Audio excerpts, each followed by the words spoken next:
Misalnya wong di beras 2 kilo itu biasa wae. Ora rasane ora duwe terus utang tonggo lagi kapok napa. Kowe di tangan sikil ini kan sikil lelek biasa wae nek diamputasi lagi krasa. Dibeli sikil lelek ya penting. Malah dibodhekno barang Prabu dilanggar kena aku mlaku ya penting. Di salon barang aneh-aneh sikil lelek kok to.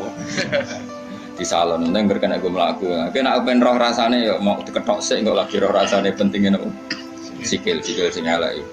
Wasihatu lan sehat la yarifu ora ngerti kodro ing kadare sehat sapa ilal mardo kecuali sing lara jamu maridin jamae lara ya ilas ahli sakobi kecuali wong sing duweni sifat lara wal hayatu te urip iku la yarifu ora ngerti kodro ing kadare hayat sapa ilal maut kecuali pira-pira wong sing mati niki sing penting kula terangno niki nggih masalah kula niku tak niate teng dunya nerangno tauhid niku kalimat niku sampean baleni malih fa inna syai'a innama yu'rafu napa bididdihi napa fa inna syai'a innama yu'rafu bididdihi. Terus cara ulama-ulama hakikat Allah gawe ireng niku ben ketok putih. Terus Allah gawe ireng niku ben sing putih ketara putih. Jadi ireng digawe niku mboten niat gawe ireng tapi ben mlebu kaidah wa bididdihi tatabayyanul asya. Garis putih itu kelihatan putih sekali kalau didampingi apa? Hitam. Sehingga hitam ini malah berfungsi mencerahkan apa? Putih. Maksudnya ngaten, kalau saya dan umumnya ulama siapa saja yang mencintai tauhid, termasuk ulama modern sing kabudute dibom berorientasi teng sarang mucal niku. Kitab Kubrul Yakiniyat.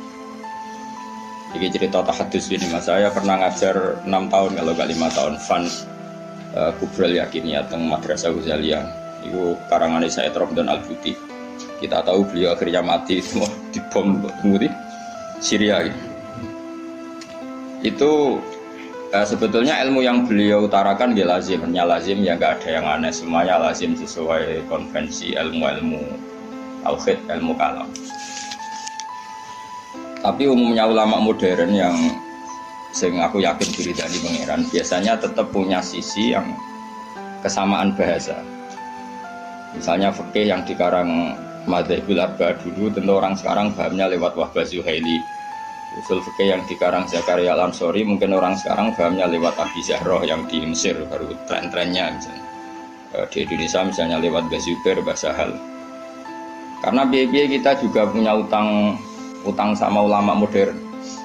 Ya Jokowi santri-santri khusyuk ngerti kayak kita modern moh jenengane kita kuno. Kan kita kok zakat emas ku piro? Isruna miskolan. Lha ya iku piro? Isruna miskolan. Mergo dene mau maca kitab modern. Jadi ra roh konversi isruna napa? Miskolan niku jenenge geblek napa? Bareng takoki. Iso jamak salat piro? Sittata asyara farsakhon. Lah ya iku piro? Sittata asyara farsakhon. Kita tetap butuh ulama modern karena mereka yang mengkonversi itu. Misalnya isruna miskolan itu sama dengan misalnya sekian dinar. Dinar itu 4,25 gram. Kalau 4,52 gram, ya kira-kira isruna miskolan sekitar 89 gram. Kalau 89 gram atau 84. Kowe seneng zakat larang ta murah? Iki tak tes. Kowe seneng nisab zakat larang apa murah? Larang medhit berarti. Harga efeknya itu kena darani wajib itu 69 gram. Berarti kan dia 64 rawajib zakat. Konangan asli. Jadi uang milih nisab larang itu mesti medhit. Ora kok mungkin medhit. Mesti medhit. Alasannya ikhtiyar tapi tetap dadine itu medhit. Kalau orang tahu debat be wong kalah kecuali pisan debat be wong medhit wong mesti kalah kok. Mergo apa ya? Teke wong medhit luwih cerdas no. Mergo tukang perhitungan no. Wong lomo kan biasa dibulatno no. Repot wong medhit. Mari cepet kiamat. Sampeyan kita bedhe. Ini penting kalau terangno. Sehingga ilmu tauhid yang dikarang Imam Ghazali sekalipun itu ya kadang kita tidak tahu logika klopnya kecuali dikarang orang modern. Saya utang jasa ya termasuk saya sering cerita di sini, saya dulu ngaji sama Mbah Mun itu kitab Al-Husnul Hamidiyah. Itu dikarang orang kemarin, sampai sekarang jadi pelajaran di madrasah sarang. Kelas pinter ini, kelas kalian? Kelas 2 aliyah. Aliyah diniyah maksudnya, orang aliyah kurikulum. Wah padano. Ngeten bisa dirungok tenan. Di antaranya komentarnya Said Robdan Al-Buti dalam Kubrul Yakiniyat itu. Beliau cerita begini. Ayo do goblok bareng atau pinter bareng. Ini saya kalimatnya persis seperti itu. Kenapa dalam latihan tauhid itu kan ada sifat berapa? Kalau latihan tauhid sifat wajib, sifat muhal, sifat jaiz. Terus sifat wajib itu berapa? 20, terus muhal 20, wajib jaiz ya 1. Kowe rasa kuwatir ngapalone angel wong iku karek malih wae bar wajib ya. Dadi ra perlu kapal kabeh. Pokoke 7 iku ya sing 7 kan bolak-balik. Ya 7 kan diulang-ulang. Wujud terus enggak ya wujud sitok ya kidam bakok mukhalafatul hawadisi qiyamuhu fi nafsihi. Kayak itu bocah Mustafa bahkan gak ngitungnya piye wujud sifat nafsiyah terus idam bakok mukhalafatul hawadisi ya muhu fi nafsihi wahdaniyat sifat salbiyah ya. Terus mulai sifat tenan itu kan kudroh iroda sama basor kalam. Terus mulai natijah sifat apa maknawiyah berarti ya kan terus kudroh pokoknya karek bentuk master apa karek bentuk apa master kalian isim fa'il. Ndak irung ana tenan. Kok nek tau hitung papat kok orang swarga kok dibiji malaikat iki. Saman saiki tak bedheki. Jare Said Robdan Al-Buti, sebetulnya manusia itu tidak pernah tahu Allah. Nganti cerdas kaya apa wong ora tau roh pengira. Tapi baru kaya wali aneh itu luwih mukhal. Iki kalau balen maneh. Wali aneh itu luwih mukhal. Akhirnya kita itu ngerti pengira. Dulu saya itu rapati cocok mbek Said Robdan Al-Buti. Karena aku itu termasuk wong para pangeran, jadi roh ilmu aneh-aneh ora cocok. Mergo aku rasa iku ya roh pangeran. Ditanggep saiki kok iya saya naik dhewe. Karena saya guru ya tak teliti itu tangan-tangan kok ono bener ya. Terus saya baru tahu itu Syekh Nawawi yang ngarang tafsir Munir, Syekh Nawawi Al-Bantani itu. Syekh Nawawi sing uripe ning ndi? Banten wis ning Mekah. Ora nang ngait mau putune saiki wakil apa ora usah ngono. Mari kampanye. Ora usah ngono, sokoe ngono mbotenan mbora aku ya ora roh putune. Aku ya ora roh sanate piye, silsilah piye, seneng kok kampanye. Pokoke Syekh Nawawi ini. Yang jelas saya punya kenangan khusus sama Syekh Nawawi karena saya Lukman ini cucunya orang yang dulu garwa bojo terakhir saya sinten Nawawi. Jadi Syekh Nawawi itu bojo terakhir itu jika ana muridé. Paham ya? Apa? Mergo nom. Terus muridé paling alim pun termasuk buyut-buyut kula nggih buyute balik. Lan kula tahu banyak tentang sejarah Syekh. Apa? Kok buyut-buyut kula marisi bojone, no? Ya sak ilmune. Jadi ya marisi ilmune ya marisi bojone ora ndane. Oh. Gak tahu dididik akhlak. Tapi bojo paling nom kan bojone ku akeh. Lama dhisik bojone akeh. Minimal 4. Tapi nek sing dirabi iso 5 iso 10. Tapi perangkatan niku 4. Lha mau durung-durung waktu terapi tak tahu. Terapi ping 20. Waduh. Tapi ra oleh 20 langsung kan apa? Bapak asal payu ana sing gelem terus. Ya agak kira payu alhamdulillah. Pun kurang tenan. Syekh Nawawi itu kan kalau nanti sinau tafsir Munir dan saya punya rencana membaca tafsir Munir entah kapan. Tapi saya pernah sinau khatam saya takriri. Itu beliau ngendikan gini, fa inna ma'rifata sifatillah iku la tu'rafu illa bisulub. Saya masih ingat, beliau menghentikan tidak asalib tapi sulub. Sulub itu jama'i salbul. Karena kita memastikan sifat-sifat Allah itu akal kita, muntaha aklina, puncak akal kita itu hanya mengetahui lewat sulub, lewat sifat salbiyah. Misalnya begini, terus saya cek lagi di kitab Ihya, karena ini urusan disiplin ilmu, jadi harus ada padanan. Saya membenarkan Said Robdan Al-Buti setelah melihat sekian padanan di Ihya, di Tafsir Munir, di beberapa kitab. Ini rumah nontonan. Misalnya saya bilang, rumah nonton, gue biasanya ilmu logika itu sakaram muda gitu. Misalnya tisu ini tak potong terus pecah. sebabnya terpotong ini karena tak potong apa karena tisu ini lemah? Ya, kowe latihan cerdas, aja latihan lugu, yo. Dene ora tau mikir, pokoke dene urip tawakal ngenteni mati, ngono tok dene. Pura-pura wali, gayane gaya wali dene, mau mikir gaya wali. Mau mikir gaya napa? Ya nak wali tenan ra apa-apa, nak pancen males mikir terus piye. Nak kula ya para pangeran tapi gelem mikir. Ya kalau kaca tak pecah terus kemudian pecah, itu sebab pecahnya karena apa? Karena saya pecah apa karena kaca itu lemah? Lemah lah, agak dipecah kan ya ora pecah. Ayo. Dipecah lah, nak ora lemah ya ora terpecahkan. Sebabnya apa? Kok sebabnya pecah-pecah itu akibat. Takbir. Kancane Mustafa. Berarti ya mikir bae kancane Mustafa. Itu wae modele wis eling pangeran pengen tadi mati wis. Ya apik ngono kanggo calon wali ya apik. Syaratnya wali ora mikir. Dan jare Mbah Mun, kowe jogeman hak ben dadi wali. Wali kok jalur bodoh iso, pokoke gak mikir lugu iku iso wali. Tapi nek ulama kudu pinter. Tadi wali ku iso lewat jalur bodoh iki. Tapi ya dadi wali amatir, wali-wali sing iso dibredel, maksudnya sing iso dianulir, gampang anular. Ketuane ra setuju iso di PHK kan sing wali-wali. Nek wali kok jalur ilmu iso dadi kutub. Nah, pertanyaannya adalah yang penting itu jari saya Ramdan Al-Budi. Yang penting gue itu muni ono sebabnya. Dengono ya. Yang penting gue itu muni ono. Nah karena sebab itu artinya sesuatu yang wujud. Dikatakan sebab itu artinya sesuatu yang wujud. Makanya kita menamai Allah itu aslul mawjudat atau musabbibul asbab atau wajibil wujud. Mergo nek kowe darani alam raya iki, misalnya alam raya ini diciptakan oleh siapa? Oh, enggak ada yang menciptakan, tahu-tahu ada. Lama-lama kan kita berpendapat sebelum ada alam ini ada ketiadaan. Kemudian ketiadaan ini menjadi sebab keadaan. Kan lucu, sesuatu yang tiada menyebabkan sesuatu yang ada. Akal kita lebih menolak. Meskipun ketika akal gini, alam raya diciptakan oleh zat yang sebelum alam, yaitu Allah. Tapi soalnya sedurunge Allah ono zat meneh. Ya ora iso Allah, sing Allah sing iku wae. Tapi ono pertanyaannya, jangan-jangan sebelum Allah ada zat lagi. Ya sik ora sida Allah, sing Allah sing sedurunge iku.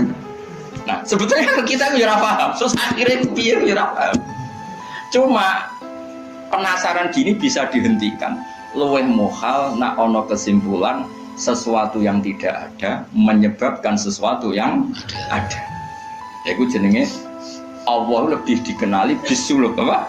Bisuluk dengan sifat salbiyah. Luwih gampang kowe darani alam disebabno oleh sesuatu yang wujud. Yang karena ini nanti kita istilahkan untuk Allah disebut wajibil wujud daripada kowe darani alam disebabkan oleh ketiadaan. Itu jenis bisuluk. Makanya kita menemukan Allah nak cara ilmu tauhid disebut harame utawa muhalid daur mek tasal. So, kita serap mikir daur tasal malah bulat meneh. Paham ya? Jadi det itu penting. Mulane kula niku nganti sakniki niku pikiran kula nggih kaget dit. Misale kula sakniki urip, rungono ben aku saiki urip, iso bernafas, iso ngamuk, iso ngenyek, iso macam-macam. Mau ngenyek rogen barokah ngurangi dosane nambah derajate. Jajane ngurangi ganjaranku kena ngenyek kuwi. Tapi kan stokku ganjaranku akeh ra apa-apa lah. Dene ora ngritik wong dosa. Ngurangi ganjaran. Tapi kan cek cukup lah. Nah itu ngono sik cukup. Karena misalnya ganjarane mulang itu kan 100 ya. Ganjarane ngenyek loro. Apa dosane ngenyek loro cek 90. Cek susah lah. Jadi aku mau ana totalane lah. Ngono. Karena aku mulang rugen ganjaran di 100, ngenyak Mustafa paling siji lah, gak nganti loro. Berarti cek biro 90 sama. Tapi nak kayak ngenyak Mustafa langsung disotok kan kue mulang dene. Jadi kau jadi roh aku ora oleh. Ayo rungokno. Iki penting ya, gue ngelatih tauhid. Ya napa nggih ngelatih napa? Setan itu kepinginnya wong itu gak berpikir. Sehingga terjadilah teori tobiyah. Tobiyah itu alam ini wujud dengan dirinya sendiri. Kata dengan sendirinya sendiri itu diulang-ulang. Terus ditambahi rofahiyah. Eleng-eleng rofahiyah itu urip mapan. butuh kelon-kelon, butuh mangan-mangan, butuh turu-turu, butuh dugem-dugem. Karena orang ini sudah mendewakan hawa nafsu, sehingga kenyamanannya ya kelon, seks, turu, jagungan, semuanya seperti itu. Nah, ini yang dikritik orang tasawuf. Sebab itu awal kekafiran adalah rofahiyah, hidup poya-poya. Karena dengan poya-poya ini orang tidak pernah berpikir serius, akhirnya tidak menemukan Tuhan. Sampai akhirnya paham komunis, ateisme, nihilisme. Saya itu pernah ketemu orang ateisme, tanya saya gini, Pak Bah, saya ini cara berpikir ateis. Saya mau iman, kalau Anda bisa membuktikan Tuhan itu siapa? Lalu buktinya apa kalau ada Tuhan? Terus saya bilang gini, betul Anda ingin iman? Ya katanya. Terus saya pakai teori mantek, karena saya dulu pernah belajar mantek. Kelirunya orang Islam, ini rumah orang memang ini serius ya ngaji. Memang syaratnya ngaji harus mengenalkan sama Allah. Inti ngaji adalah mengenalkan orang kepada Allah, ma'rifat. Caranya adalah binna dori sokah, dengan pikiran sing sehat. Kamu betul ingin iman? Iya Bapak. Terus tak tanya, kalau ada rumah terbakar, kamu suka enggak ada orang yang bilang sebabnya kena konsleting listrik atau ada apa meledak? Atau Anda suka bilang enggak ada sebabnya sama sekali? Oh seneng yang ada sebabnya, misalnya ya tadi kena konsleting listrik atau kompor terbakar dan sebagainya. Lalu kalau alam wujud ini kamu suka ada sebabnya apa tanpa sebab? Ya suka ada sebabnya sebetulnya saya. Nah sebab itu oleh Islam dinamai Tuhan. Sebab ini oleh Islam dinamai. Sebab itu dalam ilmu mantek, sebenarnya ilmu mantek itu nggak kenal Allah, bahkan nggak pernah nyebut nama Allah.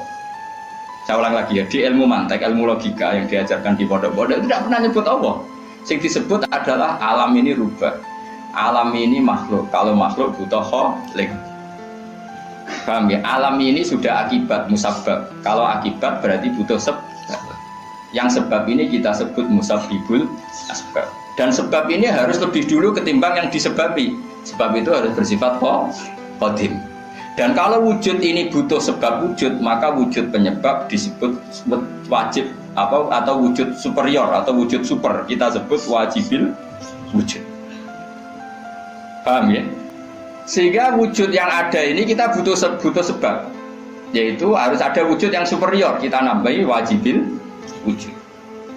Nah, semua itu oleh Islam disebut Allah. Ya, semua itu oleh Islam. Tapi uniknya orang itu langsung iman. Betul ya orang itu. Nah, kiai-kiai tidak menerangkan gitu Bapak. Sehingga saya nyari-nyari Allah itu siapa.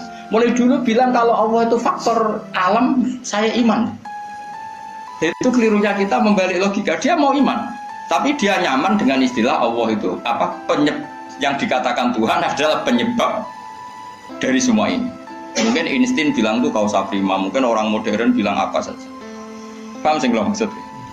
Jadi akal itu harus menemukan itu pasti nggak nyebut Allah. Nah Islam yang mengatakan itu.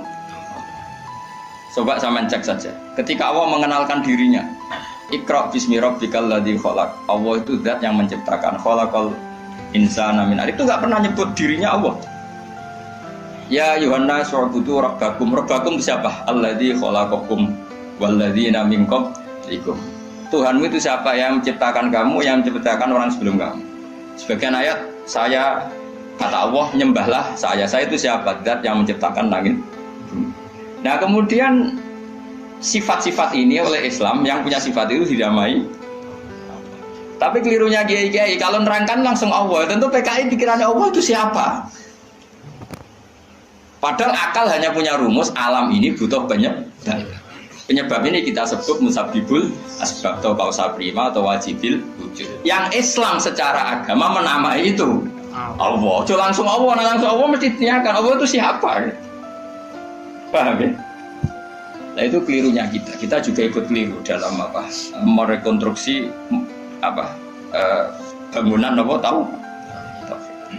Makanya di Quran tuh sering nyebutnya itu apa sifatnya dulu. Ini penting saya utarakan. Jadi ini penting sekali ya karena nanti sampean senajan to muridku, kalau muridnya Mbah Mun, muridnya Bapak, nganti muridnya Nabi, nanti ketemu mungkar nakir. Itu tidak bisa kecuali kamu punya kemapanan logika. Jadi taklid itu tidak bisa. Karena mungkar nakir itu kayak pegawai KPU, jadi nak takut itu tebak-tebakan. Betul. Jadi mungkar nakir itu misalnya Nabi Muhammad, dia tidak nyebut itu Nabi. Mataku fi hadzal rajul. Jadi enggak mataku fi hadzal. Yang diajarkan mudin itu formalitas standar mungkin kompilasi hukum Islam apa. Itu sebetulnya enggak tahu saya. Kalau di Bukhari di Muslim, malaikat mungkar nakir tanya gini, mataku fi hadzal rajul. Bagaimana komentar kamu tentang hadzal rajul? Bukan Nabi bilang. Lelaki itu siapa?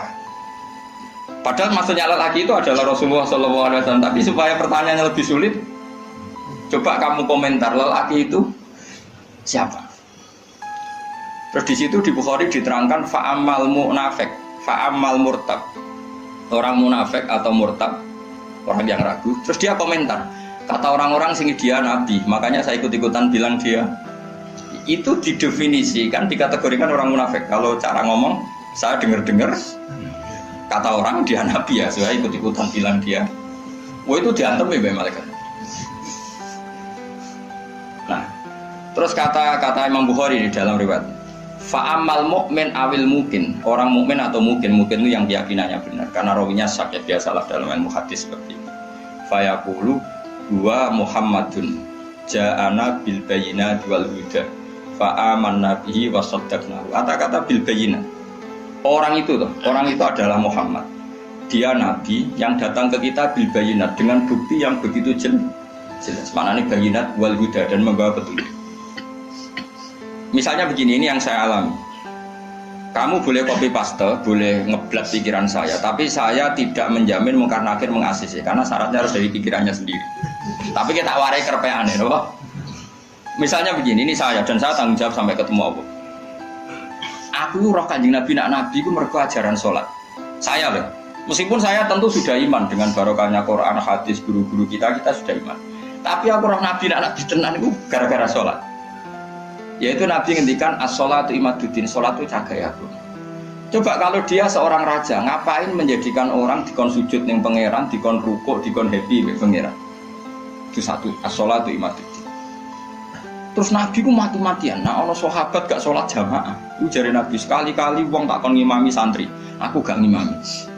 Ape moro mae wong-wong sing ora sholat apa? Jamaah tak obonge. Itu dua. Tiga, Nabi itu ketika perang wis kondisi paling emergen, iku tetep sholat. Bahkan Nabi saking senenge sholat itu nak lunga. Kok sholat sunat? Iku ainama tawajjah bi rohilatu. Kadang madhep ngetan, madhep ngulon. Sementing iso sholat. Terus Nabi nak muji sholat itu sundul langit. Saking mujine sundul langit, wa ju'ilat qurratu aini fi sholat. Aku ayem nak wis sholat. Sifat ini sifat raja apa sifat orang yang dekat Allah? Itu pasti nubuah. Gak mungkin orang akal sehat. Misalnya orang ingin jadi presiden, kepinginnya ya suwara. Kepingin jadi raja, kepinginnya monarki anak turunnya jadi. Ini ndak itu semua. Gak mungkin kalau gak Nabi kok orang punya berpikir sholat itu, paham? Dong, teman. Jadi gak mungkin ide sholat itu kalau gak keluar dari seorang Nabi. Dan itu dibuktikan perang ya sholat, bahkan beliau mewajibkan angger wong ijakno nyawane wajib raiso ngadeg luguh, raiso luguh, selaya-laya, raiso mengkas-mengkis lah sholat ning atine. Pokoknya yang berbau sholat bahkan gak ditoleransi ditinggal sama sekali karena ini hubungan manusia dan Allah. Saya pikiran gue sederhana, orang mungkin wong di pikiran ngono kok gak Nabi ku gak. Apa insting punya pikiran gitu? Isaac Newton misalnya, atau tokoh dunia Aristoteles, Plato, meskipun iso udah menemukan benda ini relatif. Ya mesti ya relatif. Misalnya manuk doro, ya rumahno ya, misalnya manuk apa merpati atau manuk kentilang, itu kan cara wong-wong rak manuk yang tidak sangar, tidak ganas. Sing ganas itu manuk apa bidung atau manuk apa elang. Mergo elang iso mangan derkuku. Iya jare derkuku elang ku ganas. Tapi jare ular. Jare ular tetap derkuku apa? Ora iki sing manuk-manuk lemah iku. Empret yo ganas ngomong kudene korban. Iya ta ora? Lho lah iya, iku kan sesuatu nama pasti nisbi. Wedhus iku ora ganas dibanding macan. Tapi jari kuman-kuman ular-ular sing urip ning turi ya ganas wedhus perkara dipangan sak. Ya sandung-sandung ngene kok. Artinya apa? Insting pinter ngono iku aku ya iso maksudnya iku. Tapi Nabi ku unik idene iku salat. Terus pangeran itu buta seksi. Dadi seksine Nabi ku bahkan orientasine salat ku bojo. Mulane jare kula kudu utang jasa Ibnu Hajar Asqalani. Karena apa Nabi bojone akeh. Wong paling cangkem elek wong wedok. Lha iku bojone Nabi ku pirang-pirang, kudune kan mangkel. Wong jenenge ana marwah akeh kudune mangkel. Tapi harus ditakoki kenangane wek Nabi ku salat. Jare Aisyah, di bojo gandeng Nabi yo repot. Aku wis turu ning ngarepe, terlentang ngono yo tetep tinggal. Salat. Bojoku sing kenangan kowe ngono to ora. Artine Nabi ku gak main salat bojone sing dimaru wae ditakoki wong yo kenangane yo. Salat jare Aisyah aku wis terlentang. Bahkan kuntu bene yadehi kal janazah. Nabi pas salat aku ning ngarepe kok Aisyah wayu terus yo. Nah kok bojomu kowe ra mbok terusno kan ana sebabe iki. Nek sambok terusno sebabe apa kira? Elek judes elek melarat terus mbok ngono. Iku jari Aisyah, aku terlentang kok jenazah. Nabi ngadeg, aku tak jujurno. Nabi nak sholat suwi. Engko nak aku keturun, kok nak ndekne ape sujud, falhu masani biadi. Terus aku didudung, terus sikilku tak ingkat. Terus Nabi punya ruang apa? Jadi Nabi dulu kalau mau sholat itu ya di balik yang dipakai tidur. Orang kok saiki gaya-gaya nang nggon salat ora tidur salat wae. Nabi ku masyhur salate ning nggon kasur sing dituturu, ngono kasure ora pokoke nggon apa. Dadi ora gaya-gaya nang saiki kan gak sugih ono ruang salat nganti ono sawange ya Allah. Ketok tapi ora tau. Nabi wis sederhana. Lagi-lagi kenangannya apa? Salat. Kayak penangannya istri-istri Nabi sampai do iso nirakno salate Nabi. Ummu Aiman niku tanggane Nabi duwe anak jadi cadal rupane Anas. Iku dolan ning gone Anas. Iku bareng dolan berarti sugoi. Ndi jongkoe tak kei hadiah. Napa ya Rasulullah? Ayu mautiin tuhibbu an usolli fi di panggonan sing kowe seneng aku salat niku. Niki ya Rasulullah, jare Anas kenakane. Aku duwe kloso sing wis rada elek. Tak lapis sithik terus Nabi salat di situ. Jadi kayak apa? Gue itu gak mungkin uang kok duit itu sholat. Iku nak gak Nabi gak mungkin maksudnya. Makanya saya direncana, nak gue jawab mungkar nakir. Hak sing kau pikiran dewi bukti nak Muhammad itu Nabi kok diantaranya. Makanya gue ngerepek oleh ya orang pokok ini. Cuma saya tidak tahu apa mungkar nakir menerima kerepean mau. Jadi lah untungnya mudin-mudin mau nerangno tes-tesane mau 5 mau apa marbuka terus mana buka dinu kan bangun dinu kan tes-tesane mudin piro sing mudin piro marbuka terus waman nabiuka dinuka marbuka usul betul terus kitab terus ikhwan bapak rata kono bapak ditakokno Ibrahim bapakmu dora kanggo cek Karmen cek Karan sampeyan dadi Ibrahim lah sing anak kiai tenang wae sampeyan kon zaman abuka kon jawab Ibrahim aman nasab bapakmu ra kanggo kabeh sampeyan Gus kabeh pokoke sampeyan sampeyan kan jawab abuka kan Ibrahim malaikat itu lugu wah bodoh ini ora anak anak Parmen lho anak-anak. Nah ini penting saya utarakan. Karena apa? Semakin lama itu orang, nah terus ini gitu ya. Saya ini kan baca kitab banyak sekali. Itu tadi saya sudah buktikan sholat sudah ada 5 mungkin. Tak teruskan. Ketika Nabi mau kabundut, Nabi kabundut sudah susah. Itu dibuka jendela. Itu Nabi masih di dalam buka jendela. Ketika melihat orang sholat itu langsung sehat. Ternyata ketika beliau sakit, orang semua di masjid tetap sholat. Masyhur kenangannya Aisyah, kenangan Sayyidah Fatimah. Fastana rawajjuh wasur rawajjuh. Nabi baru nggak sholat berdoa semua nangis bang. Ternyata aku sukses jadi Nabi, wong berdoa semua nangis bang. Padahal beliau sakit. Sudah usi barok, sudah pakai belenggu, sudah di kepalanya sudah diasbu, sudah dimaksud, sudah di. Akhirnya apa? Nabi minta, "Cung aku gandeng, ben iso sholat." Terus dipapa itu Sayyidina Ali bin Fadl itu saudaranya Abdul bin Abbas, Fadl bin Abbas. Terus Nabi yuhada bina rajulaini dipapa Fadl sinten Ali. Terus kemudian ikut sholat. ikut jamaah masyhur, terus akhirnya Abu Bakar mundur, kemudian Nabi ngimami. Lagi-lagi Nabi bunganya itu krono sholat. Jadi semua kenangannya sahabat itu ya sholat.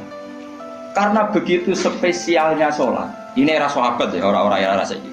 Karena begitu spesialnya sholat, ketika Rasulullah wafat, intaqala ila rafiqil a'la. Ini dengerin betul ya Pak. Paling tidak kita pernah punya pikiran kayak orang waras. Jadi kesuwan kayak berpikir orang waras, ini tak tobat no. Kemudian ketika Nabi wafat, intaqala ila rafiqil a'la. Apa komentar para sahabat? Siapa khalifahnya Rasulullah? Ya orang yang disuruh Nabi sholat. Kata alasan mereka, jabatan negara itu sepele. Wong sholat sepenting itu saja Abu Bakar sing kon dadi imam. Saya ulang lagi cara berpikir sahabat. Jabatan presiden, jabatan khalifah itu cemen. Wong urusan dunia wae. Wong urusan sepenting sholat wae sing sowan pangeran dikongkon mimpin Abu Bakar. Apa meneh terima urusan dunia ben Abu Bakar. Itu ukurannya kelayakan jadi pemimpin itu juga sholat gitu Pak, paham ya? Mulanya ada kontestasi imam, paham? Tapi gak tapi Gus akal-akalan, zaman modern itu akal-akalan, ini cerita mulanya tak kau itu zaman sahabat terus akiasno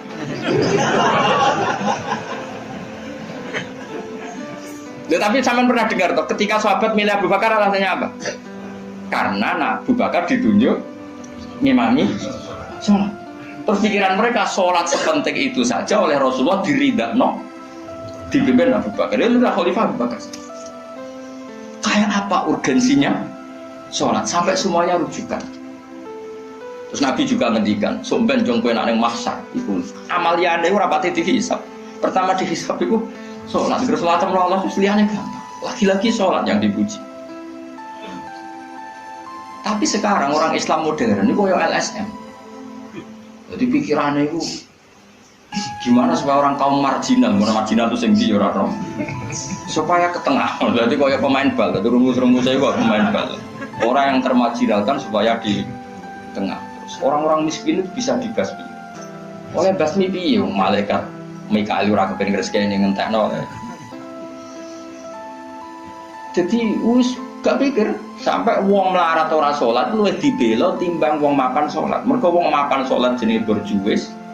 Nak wong ora salat tapi melarat iku kaum pinggiran. LSM sedengane bela kaum pinggiran. Padahal iso wae Allah ngukum wong ora salat rezekine angel. Sing sering salat diparingi barokah urip rezekine jembar. Tapi sebagian wong-wong LSM ya ora kabeh tapi kakean sing ngene iki, paham ya. Sing salat mapan nggo mobil dianggap berjuwis, antisosial. Sing ra salat terus Allah ngukum melarat, tetep dibela-bela mergo napa marji. Ngene kejogeman melok ngono niku iku wong Islam. Kejogeman iso wae dekne melarat mergo uripe boros. Di dhuwit sithik dienggo narkoba, di dhuwit sithik nggo bokeng wong wedok, terus melarat. Bareng melarat berhubung melarat tetep mbok bela mati-matian. Terus tak koki pangeran itu piye? Iku tak hukum malah mbok bela gitu piye. Lah saiki lagi ora percaya tak kok aku. Sopo wae wong paling melarat ning donya terus tak kok ya asal usule. Kira-kira mergo apa sing dolim apa masalah ngene.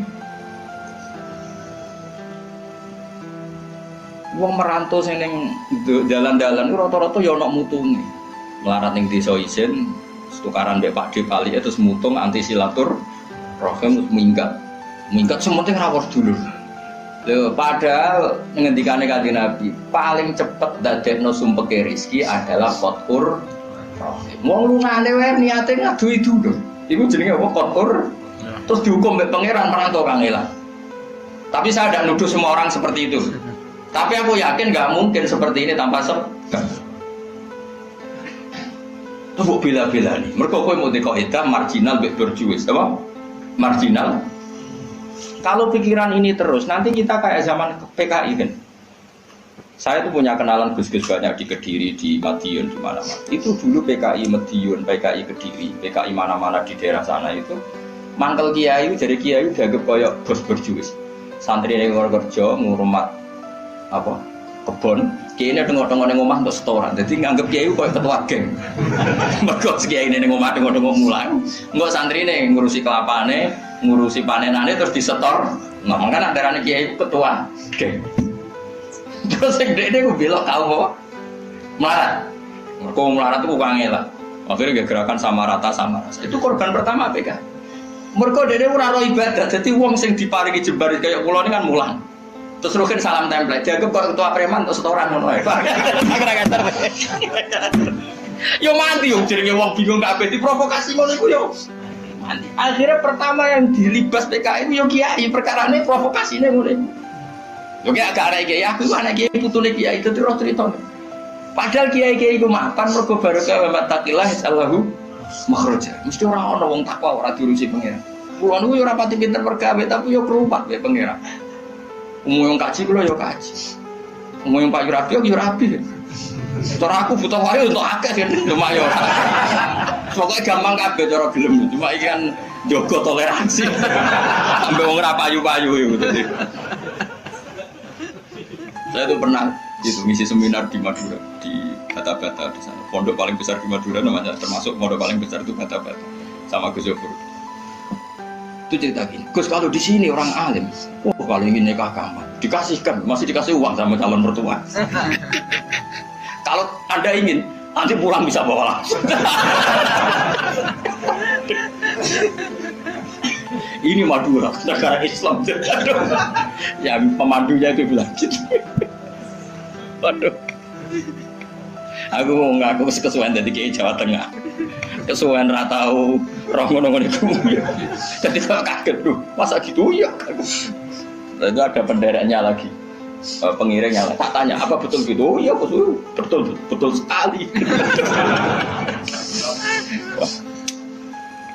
Padahal kecerdasan Madura itu yang paling bisa ngalahkan kecerdasan Pak Habibie guyonannya. Karena kalau guyonannya Pak Habibie itu tanya, coba ukur ketinggian tiang itu, tiang bendera. Oleh orang Madura dinaikin. Ditanya, kenapa tidak kamu copot? Itu kan tiangnya kan copotan. Kenapa tidak kamu copot ukur di bawah? Oh namanya agak ketinggian Pak.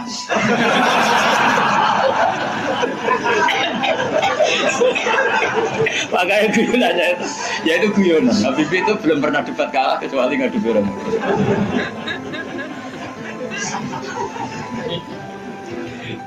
Tapi di sana juga gitu guyonan. Tapi memang orang Madura itu nak guyon.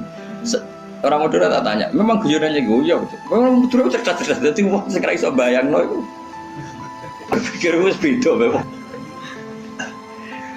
Nah, perasaan saya di sana itu kayak di Thailand karena pulaunya terpisah terus bahasanya beda. Jadi kalau orang Madura ngomong sama orang Madura kayak ada di Indonesia juga. Kayak di Thailand. Nah ini cerita supaya kamu tahu. Jadi berkah betul ya di Indonesia itu lama itu ada Madura, ada Sumatera, ada Banjar. Kalau orang Banjar lebih hebat lagi. Orang Banjar itu di mana-mana pakai bahasa Banjar. Sama seperti orang Madura, di mana-mana orang pakai Madura. Dan orang Banjar kenapa saya bilang lebih ya, karena memang sebuah Banjar ya, karena Madura itu induknya kan Syekhona Khalil ya, tentu yang kita tahu yang modern. Banjar itu punya indukan namanya Syekh Arsad siapa? Syekh Arsad bin Abdus Somad. Syekhona Khalil itu ngaji sama Syekh Nawawi Banten, padahal Syekh Nawawi Banten masih ngaji sama Syekh Arsad bin Abdus Somad teman Banjar. Itu uniknya orang Banjar itu, meskipun hidup di mana-mana pakai bahasa Banjar, termasuk kiainya siapa yang di Kholi besar di Banjar itu siapa itu? Di mana? Ustadz Zainil itu? Enggak, kampungnya Ijen, Sekumpul ya. Itu ngajinya di Bangil. Kamu kira ngajinya di mana? Ngajinya di Mbah Zaini itu ngajinya di Bangil. Tapi jangan kira sama orang Jawa, enggak, sama orang Banjar. Ngajinya di Bangil. Dan kiainya ya orang Bangil, tapi beliau orang Banjar. Mucalnya ya pakai bahasa Banjar. Sehingga orang Bangil enggak bisa ngaji sama kiai itu karena ini bahasa apa itu? Jadi sudah hidup di Bangil itu tetap pakai bahasa Banjar. Kalau kita kan Islam Nusantara, jadi kayak saya itu sering dapat SMS entah berapa sampai lupa lah jumlahnya.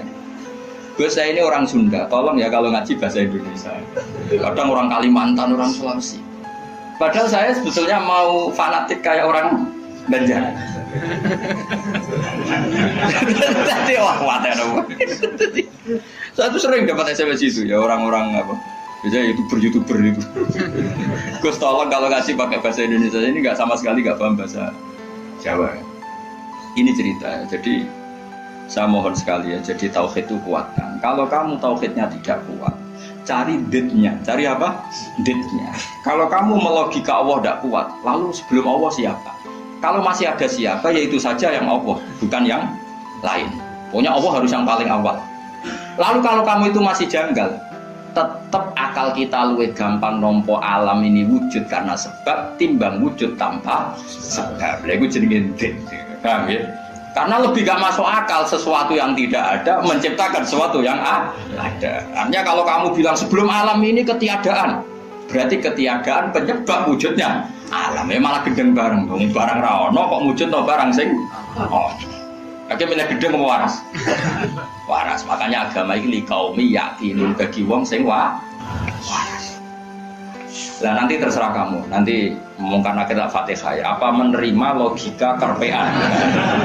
Nah kalau menerima aku iso niru saya tadi, paham ya? Tapi masalahnya wong niru biasanya rapase. Jadi balen ini nih. Pokoknya kalau harus godo. Oh. Hanya saya tuh punya kenangan buruk sama guru SD. Guru SD nanti sowan guru. Sak kepala sekolahnya sak kru. Gara-gara kurang ajar tenan. Tapi guru SD oknum mboten banget. Mau ada ujian nasional. Ini kisah nyata, mau ada ujian. Ada guru supaya kelulusannya tinggi, ayo udah dibocorno wae. Ya ora didik. Sing guru umume jumhurul guru nih ya jangan nanti kriminal bocorkan ujian itu. Nah, guru yang satu ini setengah tahun mondok. Orang ujiannya mau karena akhirnya dibocor kiai iki barang donya kok. Kagak. Nak ra percaya takono bin baklu. Piye gitu. Oh itu sosokan itu.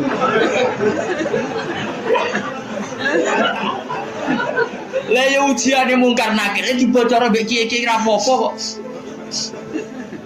Ya selama ini mungkar nakir harusnya tersinggung kan ujiannya kan dibocorkan siapa-siapa. Terakhir dibocor Mudin, paham ya? Akhirnya takok, suwan kula.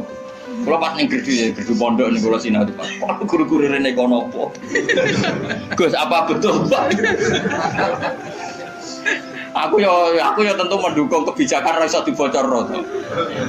Aku ya terus mending ngene. Iya nak ujian bukan nakir iso dibocor ya tapi ujian nasional iki ora ujiane bukan nakir. Sembrono. Dadi ono utek aneh kuwi ono niku. Aku ya ora tau bayang ono diutek ngono ki ora tau bayang. Rohku ya jok kisne atae. Lan apa cewek tak ono Gus Ba. Ya takokan pertama ngene, apa ujian mau karena kira takok apa Gus ngene-ngene iku dibocorke iya. Lho, dibocor tenan. Wah, matane ngene. Repot. Ya tapi ora oleh Kang ya bocor ujian nasional. Kulo terus sepakat lah ujian kok dibocor. Lah soal mau karena akhir iku legal, kan wis pokoke oleh mau karena akhir kok. Cuma saya pastikan yang ada di Bukhari itu sebetulnya yang di Mudin itu tidak lengkap. Sebetulnya ada yang orang dites suruh melogika sendiri. Semua orang untuk menabikan Rasulullah itu kan punya caranya masing-masing. Dan itu menurut saya kamu harus pilih satu saja yang bil bayyinah. Karena ukurannya tetap fa'lam annahu la ilaha illallah, harus ada ilmunya. Ilmu itu adalah argumentasi ilmi. Kayak tadi misalnya kamu ditanya, kenapa kamu nyembah Allah? Paling enggak kamu bisa jawab, Allah itu pula yang saya namai asal usul aslul maujudah, yaitu wajibil wujud. Kamu harus bisa menjawab. Wes toklah, pokoknya sementing iso. Makanya kenapa Rasulullah SAW itu enggak bisa diwaris hartanya. Umpama Nabi dunia ini iso diwaris, nanti ada kesan Nabi mengumpulkan harta itu demi anak cucunya. Jadi sekian hukumnya Nabi itu khusus. Karena biar kelihatan ben tambah ya, tentu ben tambah kelihatan kalau beliau memang benar-benar Nabi. Nabi orang Nabi piye to, Mus? Wes contoh paling gampang itu salat. Makanya Nabi kalau mau jadi salat sampai as-shalatu aima. Coba sama lihat Nabi Ibrahim. Nabi Ibrahim misalnya wong kepengen mapan, Cina ya kepengen mapan, PKI ya kepengen mapan, lonteng nganti ngono ya kepengen mapan, copet garong nganti ngono ya kepengen mapan. Tapi Ibrahim apa ketika kepengen mapan secara finansial? Pertama doanya apa? Robbana liyuqimus sholat. Gusti ben anak putu kula kiat sholat ki sukani dhuwit. Piye menungso. Wate sholat tuh nak di duit. Coba, tapi yang disebut itu sholatnya dulu, bukan sarananya. Rabbana liyuqimus sholat. Lagi faj'al af'idatan minan nas tahwi ilaihim warzuqhum minas thamarat. Jadi wong tambah tua, pulau tambah tua tambah ngalim, ya tambah waras. Jadi beda. Rabbana liyuqimus sholat. Jadi bukan kok ngendikan gini, Gusti anak putu kayak duwe sing akeh ben gelem sholat. Nak ngono kan materi ini nomor 1. Beliau enggak yang disebut Rabbana liyuqimus sholat. Gusti anak putu kula ben kelar sholat. Tapi karena mereka menungso ben kelar sholat disukani fasilitas. Jadi kudu duit. Tapi orientasinya ya satu sholat. Napa? Sholat. Dan disebut Rabbana liyuqimus. Itu kalau tidak Nabi tidak bisa. Saya ulang lagi, kalau tidak Nabi itu tidak bisa. Paham ya? Makanya ini penting. Sehingga kenangannya sahabat sama Rasul.